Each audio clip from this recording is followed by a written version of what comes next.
उत्तर प्रदेश के संभल में फिर एक कथित रूप से प्राचीन कुआं और शिवलिंग मिलने की खबर है।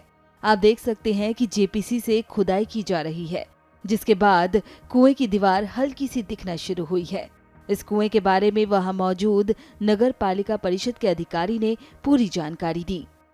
स्थानीय लोगों के माध्यम से पता चला कि पीडब्ल्यूडी गेस्ट हाउस के सामने एक कुआं है, तो उस कुएं की खुदाई हो रही है। पूर्ण खुदाई के बाद ही स्पष्ट हो पाएगा कुएं की प्रकृति क्या है। क्या शिकायत नहीं? शिकायत नहीं, जिलाधिकारी महोदय के मौखिक आदेश पे खुदाई हो रही है। खुदाई के उपरांत पता चल जाएगा कुआं है। कुछ अधिकारियों को दिशा निर्देश नहीं, ऐसा कोई दिशा निर्देश नहीं। जैसे कि आप जान ही रहे हैं कि इस पूरे संभल जिले में जो है एक अभियान के तहत जो प्राचीन कूप और तीर्थ है उनका जीर्णोद्धार हो रहा है, उसी के तहत ये कूप भी है। अब इसकी प्रकृति स्पष्ट होने के बाद ही हम कह पाएंगे प्राचीन है कि ये सामान्य कुआं है। सर, जेसीबी चलाई गई है यहाँ पर, क्या कुछ दीप वगैरह दिखाई दी? नहीं, दीप नहीं, उसके आउटर जो उसकी परिधि है, कुएं की परिधि हमें दिखी है। अब जो है मैनुअली खुदाई होगी, चूंकि कुआं बहुत बड़ा नहीं है तो जेसीबी से उसको नुकसान हो सकता है, इसलिए हम मैनुअली खुदाई करेंगे बैरिकेडिंग लगा के। इस कुएं के साथ ही एक शिवलिंग मिलने की जानकारी भी सामने आई है।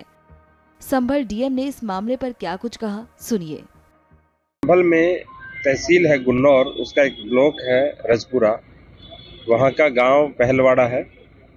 वहाँ माहवा नदी के पुनरुद्धार का कार्यक्रम मनरेगा के द्वारा किया जा रहा था और उसी नदी पुनरुद्धार के अंतर्गत जब पहलवाड़ा के अंदर खुदाई की गई तो 2 फरवरी 2025 अभी रात्रि में कुछ ग्रामीणों ने सूचना दी कि वहाँ एक शिवलिंग है और धरती से अपने आप पानी बाहर आ रहा है। हम यहाँ पे अरेल नदी का पुनरुद्धार कर रहे हैं, पहले सोत नदी का भी पुनरुद्धार किया गया, तो उसी के क्रम में हमने एसडीएम को कहा है कि वो देखे रियल स्थिति क्या है और पता लगा रहे हैं कि वास्तविक स्थिति क्या है। वर्तमान में आसपास के जो ग्रामीण हैं उनकी भीड़ एकत्र हो गई है और वहाँ पूजा पाठ इत्यादि उनके द्वारा किया जा रहा है। सर, कितने तीर्थों को लेकर इस समय कार्य किया जा रहा है? हम तो सभी तीर्थों को लेकर काम कर रहे हैं। कुल 87 तीर्थ हैं, 5 महातीर्थ हैं, उन सभी को लेकर के काम कर रहे हैं। तो कितने कूप अब तक बाहर आ चुके हैं? जो कूप तो लगभग सारे आ चुके हैं। 17 का आइडेंटिफिकेशन हो चुका है, 2 का आइडेंटिफिकेशन होना बाकी है। जो तीर्थ है वो 41 आ चुके हैं। तो संभल के तीर्थों को लेकर क्या अगला कदम उठाया जाएगा?